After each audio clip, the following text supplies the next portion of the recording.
right, you guys, welcome back to another episode of the Dental Marketing Secrets Podcast, where we provide actionable strategy and tactics that you can take and apply to grow your practice, to serve more patients, and to leave a greater impact, because that is what it's all about, my friends. My name is Mark Thackeray, and as always, I am honored to be here with you in this moment, however you may be listening. I've got a really special guest today, and I'm excited to get into our conversation. Jeff Greenfield is joining me today. Jeff is an entrepreneur, an advisor, a disruptor with 3 decades of strategy, growth, and marketing leadership. Jeff is currently building the next generation of AI-driven attribution as the co-founder and CEO of Provalytics, which is a cookieless attribution and measurement solution, which enables marketers to prove the impact from upper funnel channels like CTV and grow their budgets. And we were just talking just before we press play, and so excited to have you, Jeff, to dive into this conversation that I think kind of plagues a lot of dental practices, to be honest. So first off, welcome to the show. Thanks for hopping on. Oh, thank you so much, Mark. I'm excited to talk about this. You're right on though. This is always the biggest issue is, what am I doing that's working and what's not working? I mean, that's always the question, Yeah, I know. And it doesn't matter if you're in dentistry, if you're not in dentistry, it's the same question that keeps coming up. People just want to know what's working so I can do more of that, what's not working so I can stop doing that. So, well, why don't you take a few minutes, Jeff, and just give our listeners a little background about yourself, your experience, and then I've got a couple of questions I'll put to you. Yeah, well, actually, what's interesting is that I actually started my professional career in private practice, not as a dentist, but as a chiropractor. Oh, okay. So I know the constant need for new patients. Now, when I was back in practice, there was no internet. It was all yellow pages, mailers, and newspaper ads. That was primarily it. I did, though, do some testing back in the day for some early cable television ads. Gave those a try, did a little bit of radio back in my day. But after that, I got out of chiropractic because of an injury and kind of found my way into the internet in the very early days, and did a lot of branding work with some of the, interestingly enough, some of the pharma companies, and kept running into this question about, and it's this famous, what they call John Wanamaker question. Yeah. Which is half the money I spend is wasted. The only problem is I don't know which half is actually wasted. I know.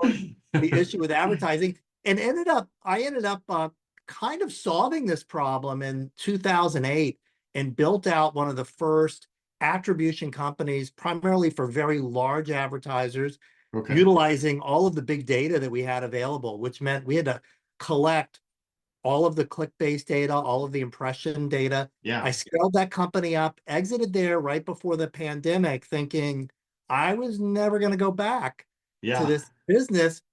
And then the world shifted, the world changed, it became more privacy-centric, and we were unable to collect that data anymore. And I saw an opportunity to jump back in with a solution that did kind of the same thing, but approached it more from a straight statistical methodology that would actually work and solve for today's marketers kind of moving forward in this new world. And that's what led to the growth of Provalytics. And that's why I'm here today. Cool.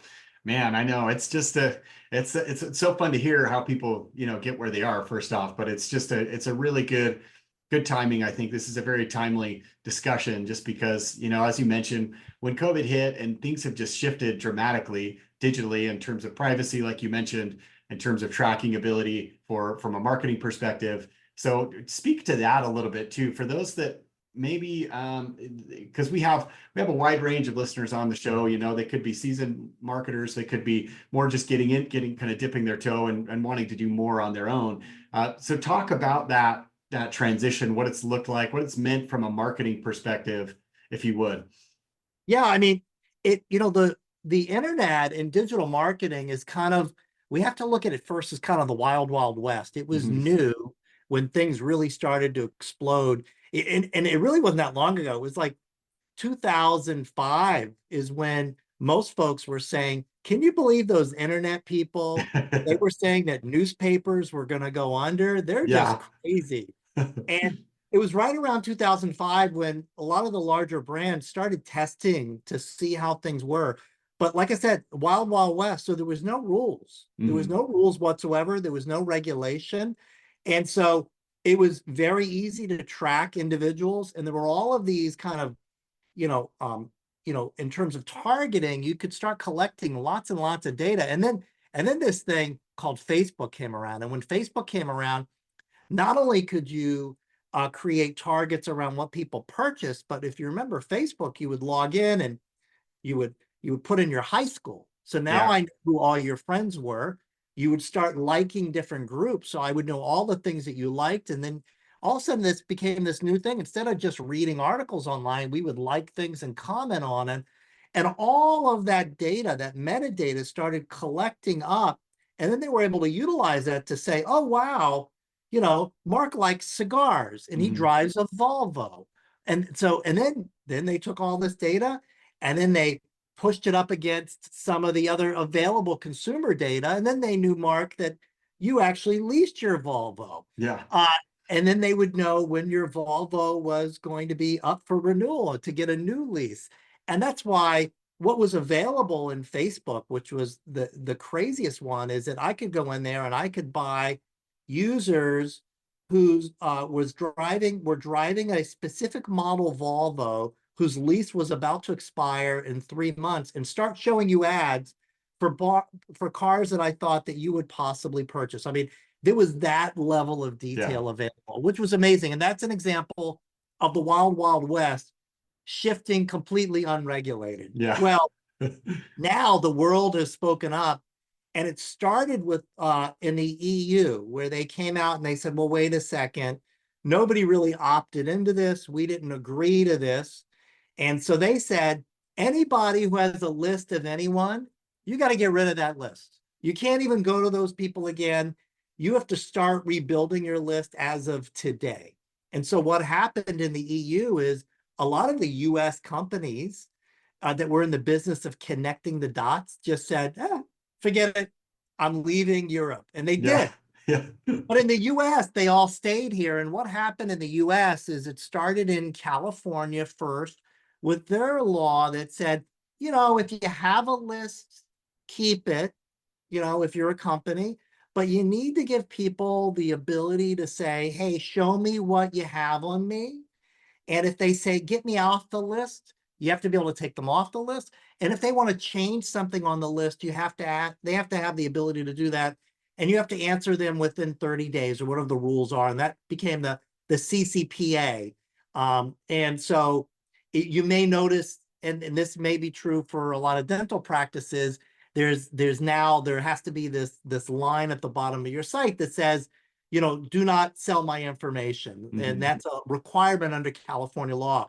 So now we're starting to see different privacy laws show up around the US. Who knows, eventually we'll have a national one that'll make it a little bit easier. But what that means is that scenario I gave you with the Volvo, the ability to target, you can't do it like that anymore. It started, Facebook saw the writing on the wall and started, reducing the level of granularity that you could get to. So we're now living in kind of a world where your targeting is kind of the way it was before digital. I mean, it's a little more detailed, but it's really based on location, geo, where people live, and basic demographics, male or female, certain age brackets.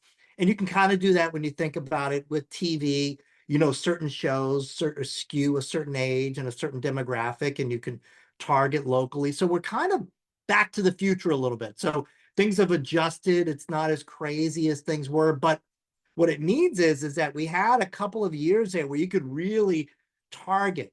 Now, the problem is that we have a whole generation of marketers who are digitally driven, who only understand digital marketing, who were trained on targeting what we would call that hyper targeting, where you could get down to the individual really level. Yeah. And you can't really do that anymore. So a lot of marketers are scratching their heads trying to figure out, well, how come things aren't working as well as they used to?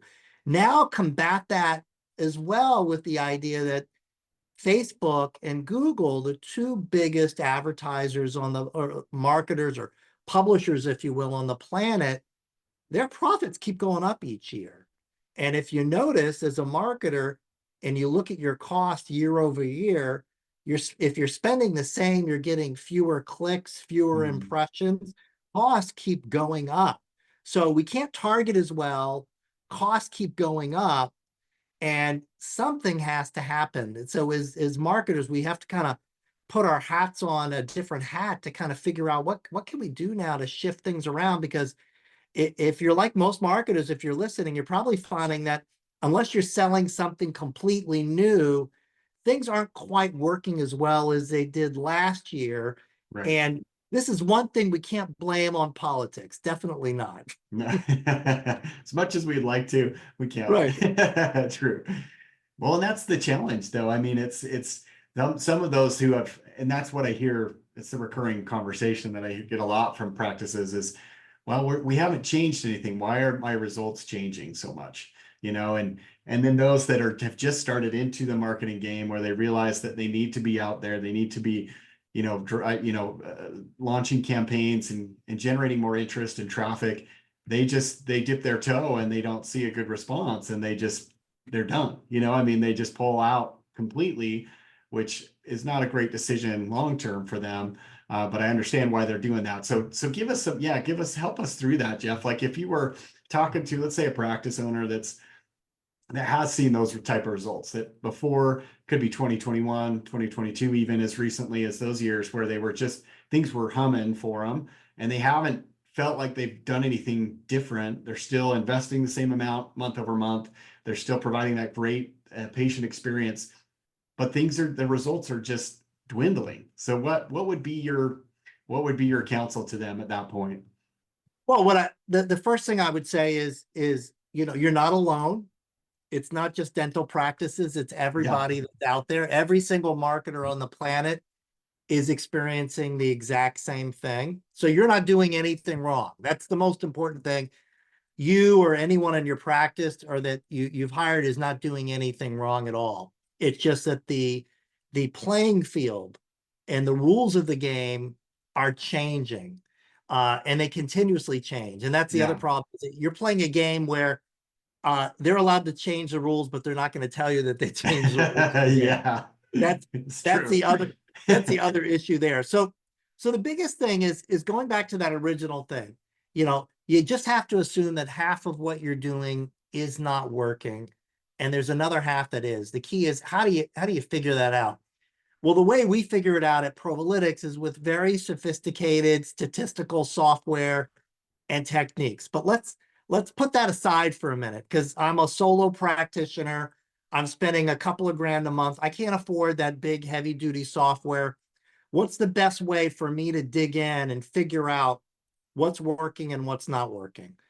Well, I'll tell you the way people are doing it right now, which is the mistake. The mistake is that most people, they look at marketing, especially in the digital world, when you think about like a new patient and you go backwards. Well, in order for someone to become a new patient, they have to get in touch with us. They're either going to come in through an online form or through a phone call. And that's going to happen because they're going to come to our website. In order to come to our website, they have to click. So clicks are what we do. We spend advertising to get more clicks to the website. And that's the fundamental mistake that marketers are making today in the digital realm, is that they're hyper-focused on clicks, because that's not how marketing and advertising works. The way marketing and advertising works is that we invest dollars to buy eyeballs. And in the digital world, and even in the offline world, those are called impressions, ad impressions. So when you buy an ad in a newspaper, they tell you how many people, the circulation, which are impressions of the newspaper. So you buy impressions, and the reason you spend money in advertising and marketing is to build awareness. You want to build awareness for your practice. When that awareness is built, people will then flock to your practice, or they'll walk into your store, to use a store analogy. Now, the store you want them to come to, you don't want them to just walk into your practice, that can happen. Mhm. But the store you want them to come to is to your website. Right. That's where the clicks come in. So there's these other things that have to happen. The problem is that the way that you or your team or the people that you've hired are measuring the effectiveness is they're looking at the clicks. And so what that means is the things that are generating clicks are being deemed the ones that are working, and the ones that are not generating clicks are deemed the ones that aren't working. And so what ends up happening is that you spend less on the things that aren't generating clicks, which Yeah. kind of makes sense. Right. But the problem that we have is that when we invest dollars and we get eyeballs, the time for those eyeballs to go from an eyeball to awareness to a click isn't immediate. Sometimes it can take a couple of days or a couple of weeks. And so we could have invested in something 2 weeks ago that generated a lot of eyeballs, 0 clicks, that now we're getting clicks for. And so as a result, we stopped doing that because of that time to click, That if you. delay. Yeah. So what I would say is that someone that's working for you has a spreadsheet. In every practice, there's a Google spreadsheet for every single day where you spent dollars. And on that sheet is how much you spent, where you spent it, how many clicks you got, your CTR, your click-through rate, your cost per click, and how many inquiry forms got filled out or new patients came in. And you've got a calculation down there at the bottom of, at the end of every month, what your cost for every new patient was. What's missing from that Google sheet, and if you're listening right now and you're sitting in front of that Google sheet, you should add a new column, and it should be all the way over to the left, right next to the date, and title it Impressions. And what you want to do is you want to go back a month, couple of months. Best case scenario is to go back a year or even longer and go back, because all this data is readily available. It's in Meta, Facebook, it's in Google, and add an extra column to your reports and start adding into your own report. How many impressions did we have every day when you were paying X amount of dollars? Because what you will start to find is that you will start to notice that one day you had a lot of impressions, but you didn't have many calls or inquiry forms filled out. But then you'll start to say, well, wait a second, 4 or 5 days later, we did. And so you'll notice that there's a lag. And it's that delay and that lag that leads people astray. And they end up giving credit to the wrong partners. That's the issue with Google Analytics 4. Because Google Analytics is a great product. But let's not forget it's free. And, if you run your own practice, you always question anybody who comes to you with some tool that's free, because you say, well, what is it worth? It's worth what I paid for it. That's probably a line we've all used with our patients as well, too. Okay. So we all understand value, but we use this tool because it's free. And let's not forget that the first word in this is Google. So they own it. It's all based upon clicks. It's not based upon impressions. So what I mean is that when you or someone on your team is buying an ad in Facebook, most people don't want to leave Facebook. What they will do is they'll see an ad, they may click and come to your website and they see, oh, I'm leaving Facebook, and then they go back. They don't even finish that click. And so what you'll find is that in Facebook, you'll find a lot of ads that are building awareness, but people are not coming over to your website. What they'll do is when they get done with Facebook, they will then go and maybe Google your name and then click on your ad and come through. And who does that give credit to? Google. They get credit for that. And so that's what ends up happening. So because of that delay, and because humans don't want to leave the app world, if I'm there, I want to stay there, we end up being led astray and making mistakes. So the simplest thing that we can do is start looking at the relationship between impressions and our conversion events and understand that there's going to be a delay. Now, in the dental world, we've got several categories of new patients. We've got new patients where it's an emergency scenario. Right. Okay. So we're going to see some where there's that time is immediate.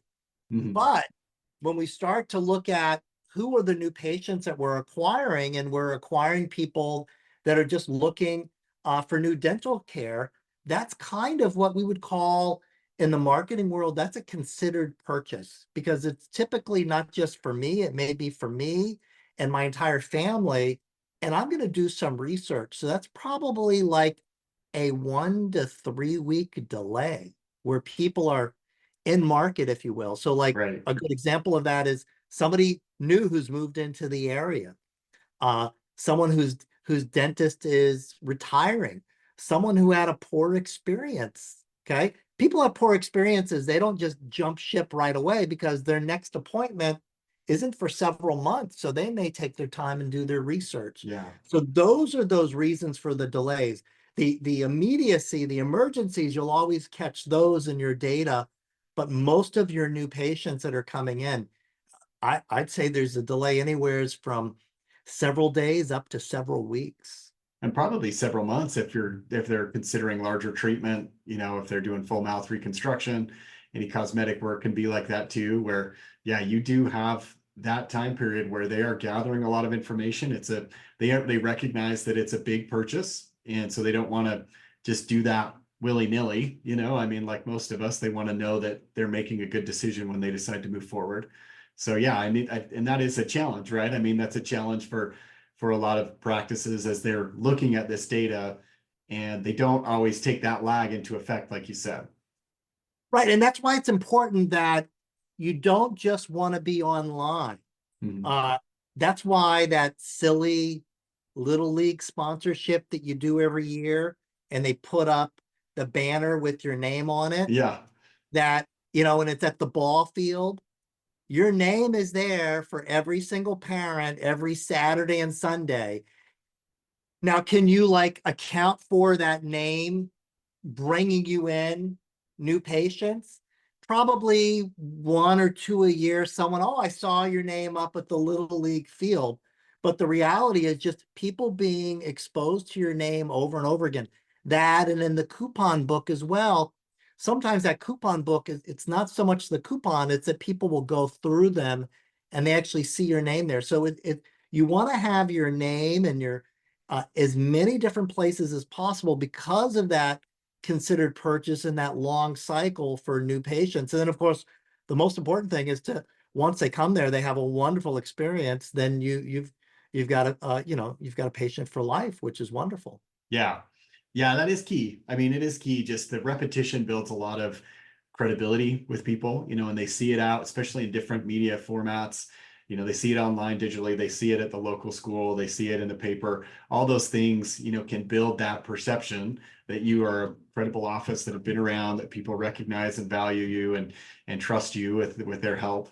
So I totally agree with that. One question I had regarding the impressions, I think too, it's important to remember that you want to, let me ask you this question, Jeff. Like, it's not just any impressions though, right? I mean, you want to have probably some qualified impressions more than anything else. So how do you go about that? Because I know, for example, if I'm running a Google search campaign, a lot of times they try and they have their recommendations as you're going through, and they're always, they have their experts that reach out seems like every week they try and do that to get you to come on board.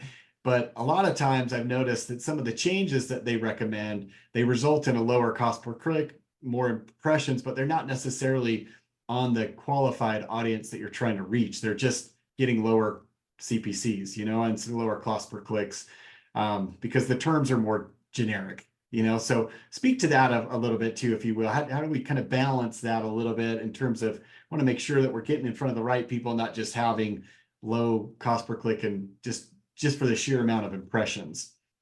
Yeah, no, you're right on with that. One of the biggest mistakes that I see a lot of folks do with Google is that, remember, Google is not just the Google search engine. They've got their ads that show up in a lot of other places. And that's where you end up getting a lot of junk traffic, because you're buying Google because when someone is searching, and there's two types of really things to buy for a practice. One is a brand search term. So someone types in your name, Dr. Jeff Greenfield, and they type that in. That's my brand search term. Yeah. And that's important because that means someone's searching for you. Now, you don't always have to buy your own name. If you notice when you type in your practice name, that you're the first thing that comes up and no one else is bidding against your name, Right. Yeah. then you don't have to bid on your name because you're going to be the first thing that comes up. Yeah. It's kind of exciting when someone bids against you because what that tells you is they see you as hot competition, but you really don't want it to happen because it's just, you then have to pay the Google tax because you want to be number one. Yeah. Always. So as long as when someone types in your name, you show up as number one, then that's great. You don't have to worry about that. But what you do want to be bidding on are what we call these non-brand search terms or generic terms. Things like, depending upon your type of practice, if you're a general practitioner or you're a specialty, there's certain terms that people are searching for in your area. And in Google, it'll tell you specifically in your town or the region that you draw from, how many people are searching for those terms. But you need to be careful. Like, you don't necessarily want to bid on dentist. You want to bid on maybe dentist in your area or some sort of specialty term that goes with that. And you want to also make sure that you're bidding on, you can bid on at any of these words, or you can bid on exact quotes, and they'll tell you specifically what people are typing in, which ones are the best ones. But you're right on in that fact. You don't want, and on one hand, you say, well, I want a lot of people clicking. Yeah. And it's like, yeah, well, not really. You want qualified people to click through. That's the important thing. But what you really want is to leverage. So you kind of look at Google as kind of the bottom of your sales funnel, if you will. So going back to what we were talking about before, the Little League banner, that's the top part of the funnel, because that's just saying, hey, I'm a member of the community. I care about families. Yeah. Here I am. Because there's nothing in that says, come into our practice. That's just there. So that's top of the funnel, building awareness. If you buy a billboard, that's building awareness. Even a television spot in your area would be building awareness. Google is down at the bottom. That's people typing in your name or typing in a specific condition or treatment that they need. They know they need that. Right above that, in that middle to the upper part of the funnel, is Meta Facebook, which is Facebook and Instagram, which is a great place to be, because it's really, when you think about your practice, if you look at your practice and you have anyone in your practice who's between the ages of 40 and 65, they're on Facebook and Instagram. Yeah. So you definitely, absolutely want to be there. And that's more of the idea that these people are just scrolling along. They're looking at pictures of their friends from high school. They're looking for local events to go to. They're looking on Facebook Marketplace for things to buy and sell. So that you want to, it's not necessarily an ad. It's more about stories and case studies and things like that, and positive experiences that people can share, because that's going to build awareness, but it's more middle part of that funnel type thing. So that's a great place to be as well. The advantage of Facebook is tend to be always real people. You can easily target your ads just to your community. And the nice thing is that, unless you're like in Chicago and you can actually target a little smaller than that, even zip codes, if you will. So you want to constrict it to just where folks would come in, and that'll keep it from getting junk traffic, because you don't want someone from 200 miles away to be clicking through on your ads, because they're not going to be a new patient of yours. Yeah. And I know when I talk to doctors, I'll have that conversation too. I'm like, oh, well, tell me about where your patients are coming from. And they do get really excited about those patients that travel big distances. But my response is always very similar to yours. I mean, but if this was a new prospective patient, the likelihood of them coming is very, very small. So you got to concentrate your efforts. That's right. Well, those are great stories for a Facebook story to have up. A patient drove 5.5 hours for this procedure, because that would let someone locally know, my God, someone drove 5.5 hours. Dr. So-and-so has got to be Just amazing. right here. Yeah. Exactly. Aren't I blessed to have this doctor this close? That's wonderful. Yeah. Yeah. Okay. So you mentioned, so top of funnel, you're talking about, I mean, just kind of the branding, general awareness, could be the banner, the local school, things like that. But then you start to go lower down that funnel and you get into Facebook, you get into Instagram, which I think are really neat too, because it's a much more visual medium. You know, you have the chance to show off some of your work where you don't always get that. I know Google's been experimenting even with their search ads by adding some images occasionally, but it doesn't always show up every time. But yeah, Instagram and Facebook, you get a chance to really show off some of that work via pictures and or video, which can be very, very compelling. So what else? Where would you rank? Where does Google search ads? Where would you kind of put that in the funnel? Oh, that's right down at the bottom, Okay. because once people are there, they're already in market for a procedure, if you will, which is kind of, see, that's where the catch 22 is as a practice. It's like, well, I want to market to people that are in market for a procedure because I've got rooms ready to go. Yeah. That's who I want to market to. And it's like, well, yes, the problem is that you are then in a bidding war against every other dentist in your area. And you can get all of those potential patients if you push hard enough. Right. But you will end up spending so much money, you will gain the business, but you will be losing money. Mm-hmm. That's the issue with that situation, is that it's not you're buying an ad, you're bidding against everyone else. And the more people bidding, the rates go up. And so you have to play there very selectively. What ends up happening, though, is the more work you do in Facebook and Instagram, and as you mentioned, Mark, the photos are important, because once you have photos and video, now you're evoking emotion. There's very little emotion that people get in reading an ad or reading a listing, but emotion is so important, especially a connection to a new practice. So the more work you do up top with the Little League, and if you're lucky enough for a billboard or TV ad, but Facebook and Instagram, the more you do there, when someone is ready to search for a condition, they already know your name. They're already thinking of you. And in many instances, they'll go directly and search for you. So you want to start testing on some of those terms in your area, but you need to be careful, and you need to set budgets and kind of stick with those. You know, how much you kind of have to look at it like it's Vegas and you're taking a trip with your spouse and say, okay, I'm willing to spend $500 on this trip. If I make more money, that's great. If I lose it, I'm not going into my checkbook anymore. Yeah. That's kind of the way to look at those non-brand search terms, because they can be very expensive very fast. But what's happened, though, and I'll give you kind of some of the secrets of what the larger companies who are spending in the tens of millions of dollars a month have done. They were in this same boat year and a half, 2 years ago, spending a lot of money on these terms, a lot of money, lower funnel. And they woke up one day and they said, you know, the problem with that money is, because it is a funnel, is that when you're spending most of your marketing dollars way down here, you're not reaching that many people. In fact, you're reaching more people with that banner at the Little League than you are with the very expensive ads that you're spending on Google. So these big companies said, we're going to stop doing that. We're going to take that same amount of money and we're going to spend it all on branding, this stuff upstairs.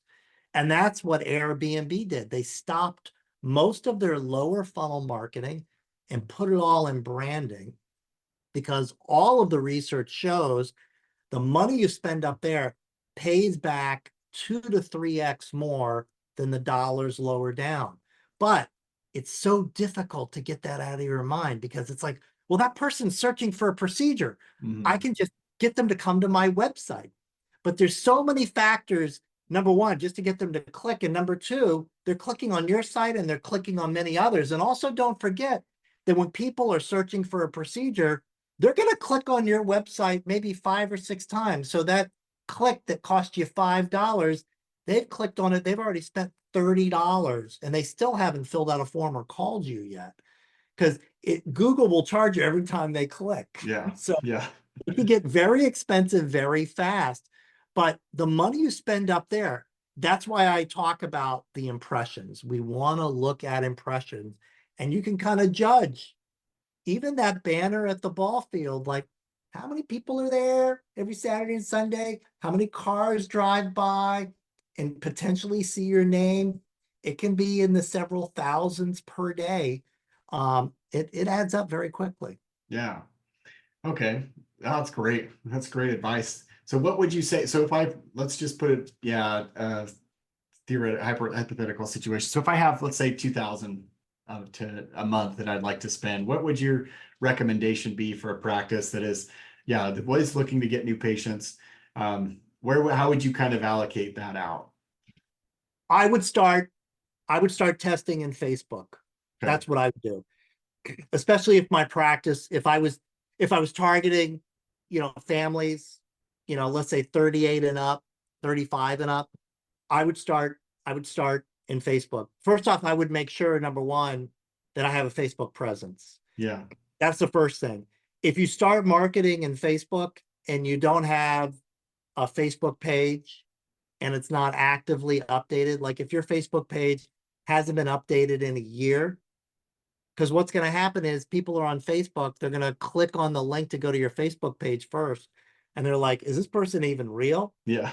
So you just want to make certain that your social presence is updated on a regular basis, which is so easy with Facebook. So if you're doing that, then I would say start with Facebook, start with some case studies, and then I would start playing with some pictures of teeth. There's something about teeth and problems with teeth that evoke so much emotion for people. Yeah. It'd be kind of interesting to see what types of comments.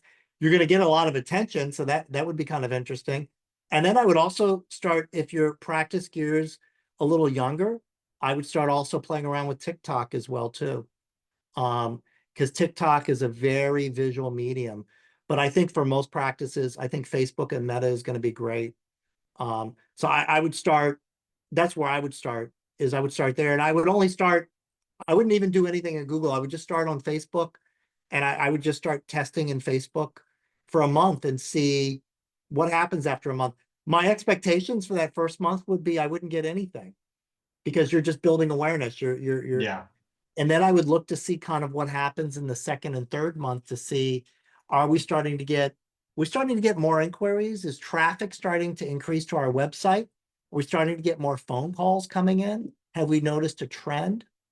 That's what I would do. Yeah. Well, and I think it's so important to it's critical to do something. I think people get a little skittish about it because they're not sure. They're always questioning, am I doing the right thing? Is this the right approach? Is this the right medium?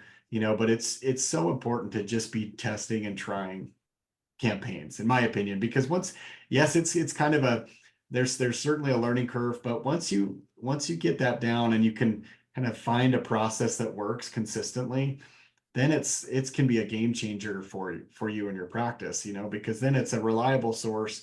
You're always going to welcome patient referrals, and that's a fantastic source. And a topic for another conversation is how to get more of those, because it's so important. But to be able to supplement that with some paid traffic that you can convert into new patients is so valuable, and it's worth the investment in time and money too, to figure that out. So yeah, I'm a big believer in that. But so Jeff, I know we've only got a few minutes left, but I want to hear about Probalytics. So tell us a little bit about what you've done there, why in the first place. I mean, we've kind of talked about the why a little bit here in our discussion, but just describe what it does and kind of the problems that it solves, in particular for practice owners. Yeah, so I mean, the example you gave there is a great one to start. If I've got $2,000 a month, I'm going to spend it in a single channel, Facebook. So my measurement, I really don't have a problem, because if I'm only in Facebook, I can very much rely upon Facebook to tell me how well they've done. As soon as I go to Google, now I've got this question about which one is actually doing the best.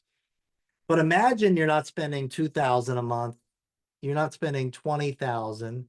You're not even spending 200,000. You're spending $2 million a month.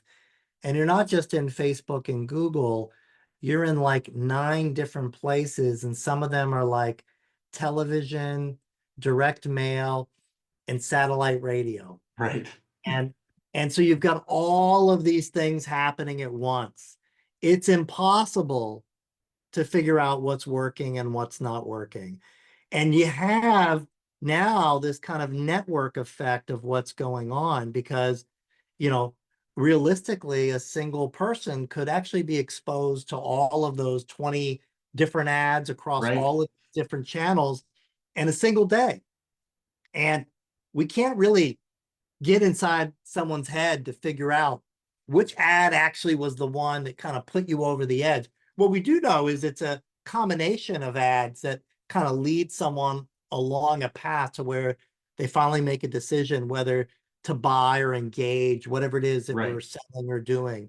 And so what Probalytics does is that it looks at all of this network effect and uses techniques, interestingly enough, from the past.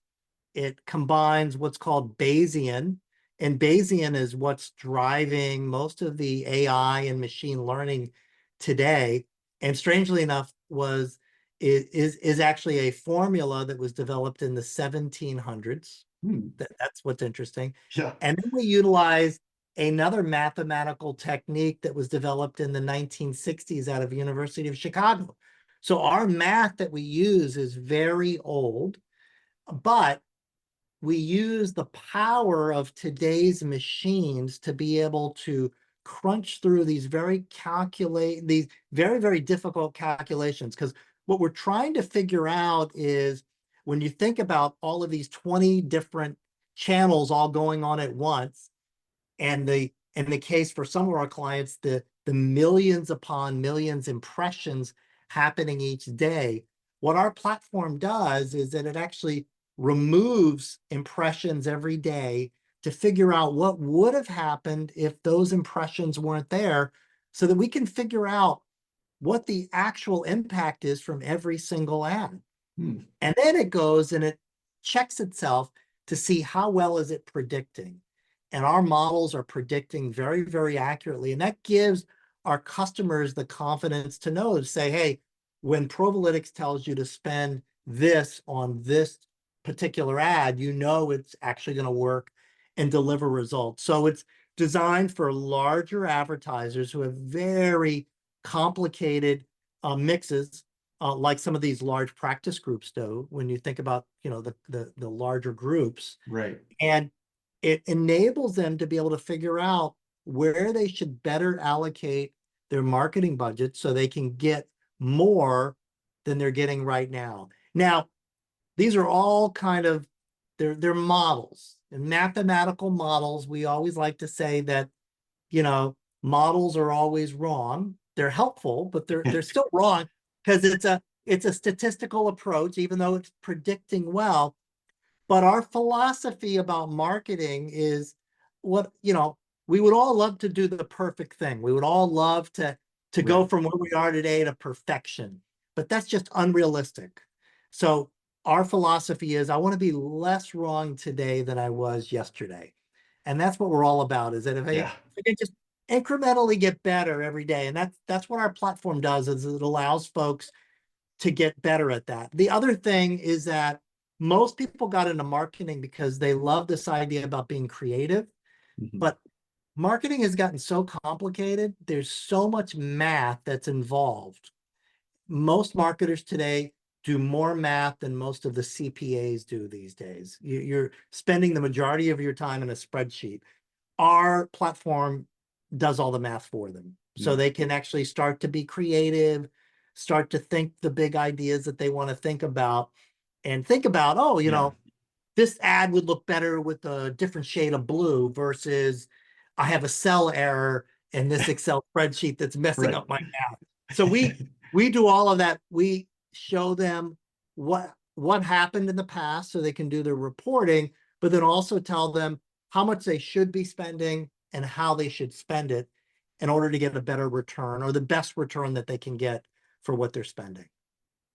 Oh, that sounds like a dream for a lot of these people, right? I mean, just to be able to, I kind of liken it to hiring a personal trainer, and I go to the gym, I just show up and they just tell me what to do. And that's what I love about it. I don't have to think, I don't have to rack my brain or do research and say, what's going to be the best exercise for me if I want to do this, this, and this.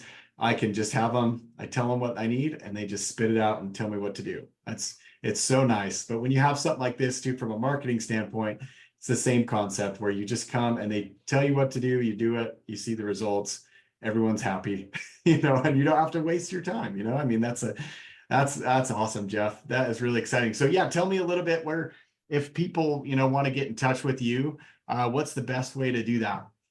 Yeah, the best way is to go to probalytics.com. They can always find me on LinkedIn.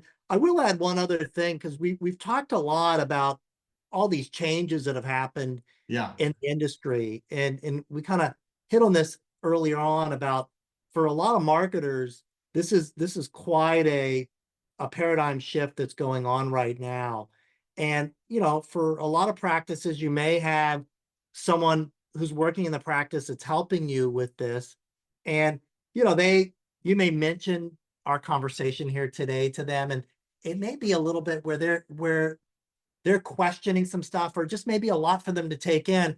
One of the things that we did when we started seeing this shift come is that we put together a whole online course. It's available at no cost, that takes people through kind of the whole history of marketing with all the shifts and changes that are happening in terms of privacy. So it kind of resets their foundation, if you will, because this is not the last change to come in marketing. Especially the digital world is always full of changes. And what we find is that when people have a better understanding of history, they're better able to handle what's coming next. Yeah. And so at the Probalytics website, there's a link on the site that says Attribution Certification. They can sign up for that. It takes about an hour and a half. There's a quiz afterwards. They'll actually get a certificate that they can add to their LinkedIn. But more importantly, they're going to get all this knowledge and understanding. And for you as the practice owner, they're going to help be able to make better decisions on your behalf. Yeah. So I highly recommend that. It's no cost as well, too. Okay. Well, that's awesome, Jeff. I'll have to put a link. I'll put a link on to that course in our show notes. I have it right here, the Probalytics /attribution certification. That's awesome. Just the knowledge alone, like you said, is going to be tremendous value and give you a better understanding, just better context of what's going on and how to look at things moving forward with this new dynamic that we're facing right now. So lots of changes. And so it's always nice to have something like that to inform our decisions so we can make good ones moving forward. But Jeff, I just want to say thanks again for joining us and sharing all your expertise. Really enjoyed you having on the show. Mark, thank you so much. It's been a pleasure. Thank you.